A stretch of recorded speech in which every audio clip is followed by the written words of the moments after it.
အားလုံးပဲမင်္ဂလာပါရှင်ဒီနေ့ဗီဒီယိုမှာတော့ဂျပန်မှာ hotel service အချိန်ပိုင်းလုပ်တဲ့ခါတိထားမယ်အချက်၅ချက်ကိုကိုယ်တိုင်အလုပ်လုပ်ရင်းနဲ့သိလာတဲ့ experience ပေါ်မှာမူတည်ပြီးတော့ပြောပြပေးသွားမှာပဲဖြစ်ပါတယ်ရှင်ဂျပန်မှာ hotel လုပ်ချင်တဲ့လူတွေဘာတွေသတိထားလဲဆိုတာကိုသိချင်တဲ့လူတွေအတွက်ဒီဗီဒီယိုလေးကအသုံးဝင်မယ်လို့မျှော်လင့်ပါတယ်နံပါတ်1အချက်ကတော့အချိန်တိကျမှုပဲဖြစ်ပါတယ်ဂျပန်မှာအလုပ်လုပ်ရင်ပထမဆုံးသတိထားမယ်ချက်ကတော့အချိန်တိကျမှုပဲဖြစ်ပါတယ် shift စလို့ရှိရင်စတဲ့အချိန်အတိအကျရောက်တာမျိုးမဟုတ်ဘဲနဲ့10မိနစ်15မိနစ်လောက်စောရောက်တာကဂျပန်မှာပုံမှန်ပဲဖြစ်ပါတယ်နောက်ကျလို့အကြောင်းပြချက်ရှိရင်တော့မှပဲယုံကြည်မှုအနည်းငယ်ကျသွားနိုင်ပါတယ်ဂျပန် hotel အလုပ်မှာအချိန်ကိုအရင်လေးစားတိကျရပါတယ်နံပါတ်2ချက်အနေနဲ့ကတော့ appearance နဲ့ first impression ပဲဖြစ်ပါတယ် hotel ဆိုတာက service ပေးရတဲ့အလုပ်ဖြစ်တဲ့အတွက် first impression ကိုအရင်ကြည့်ပါတယ် uniform တွေတက်ရှင်းနေရမယ်စပင်တွေတက်ရက်နေရမယ် makeup တွေ accessory တွေလည်းအရင်မများရဘူးဖနက်ကအစားတက်မကြအောင်ရှောက်ရပါတယ် guest တွေနဲ့နေ့တိုင်းတွေ့ရတဲ့အလုပ်ဖြစ်တဲ့အတွက်ကိုယ့်ရဲ့ appearance ကလည်း hotel image တစ်ခုလိုပဲဖြစ်ပါတယ်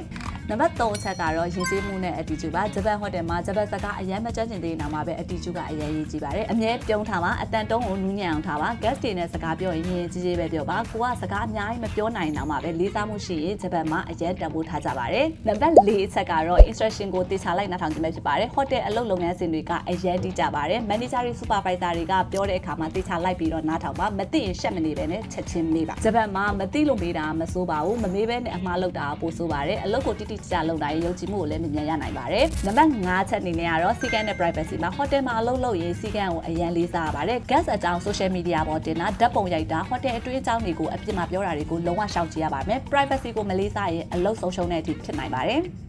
ကဲဒါဆိုရင်တော့ဂျပန်ဟိုတယ်တွေမှာ service တက်လုပ်တော့မယ်ဆိုရင်သတိထားမယ့်ချက်လေးတွေကိုသိတာလောက်ပြီလို့ထင်ပါတယ်ကျမတို့ဟိုတယ်မှာအချိန်ပိုင်းလုပ်တယ်ဆိုရင်အတွေ့အကြုံကောင်းတွေအပြင်အဖွဲလိုက်လှုပ်ရှားလုပ်ကြရတာဖြစ်တဲ့အတွက်ဂျပန်လူမျိုးတွေနဲ့ဆက်ဆက်ရေးအပြင်ကိုယ့်ရဲ့ဂျပန်စာအရေးချင်းအင်္ဂလိပ်စာအရေးချင်းတွေပါအများကြီးပုံမတိုးတက်ကောင်းမွန်လာကြပါတယ်နောက်ထပ်သတိထားဖို့အကြံပြုချင်တဲ့ချက်တွေရှိလဲ comment မှာရေးသားပေးပါအောင်ရှင်ပြီးတော့တနအီ1400နဲ့အချိန်ပိုင်း service တက်လုပ်ချင်တဲ့ဆိုရင်ပဲဖြစ်ဖြစ်တိုခုတေးခါစတိုအနေနဲ့လုပ်ချင်တဲ့ဆိုရင်ပဲဖြစ်ဖြစ်ကျမတို့ 5 step ကိုအချိန်မရွေးဆက်သွယ်မေးမြန်းနိုင်ပါတယ် description မှာချပေးထားတဲ့ line ကောင်းကနေတစ်စိ interview reservation လုပ်နည်းလေးကိုလည်းပြပြပေးတော့မှာပဲဖြစ်ပါတယ်ရှင်ချိန်ကိုလေးစားပြီးရည်ကျင်းမှုကိုနားလည်ပြီးအလုပ်ကိုတာဝန်ယူနိုင်ရင်ဂျပန်ဟိုတယ်လောက်ကတင့်အတွက် experience ကောင်းတစ်ခုဖြစ်လာပါပါအခုလိုအမြဲကြည့်ရှုအားပေးတဲ့အတွက်လည်းကျေးဇူးအများကြီးတင်ပါတယ်နောက်ဗီဒီယိုမှာပြန်လည်ဆုံတွေ့ကြမယ်နော်တတာချိန်ကိုလေးစားပြီးရည်ကျင်းမှုကိုနားလည်ပြီးအဲ့ဒါကြီးကဘာလို့မေးပါအဲ့ဘာလို့မေးပါလဲမသိအချိန်ကိုလေးစားပြီးကြရတာဖြစ်တဲ့အတွက်ဂျပန်လူမျိုး Okay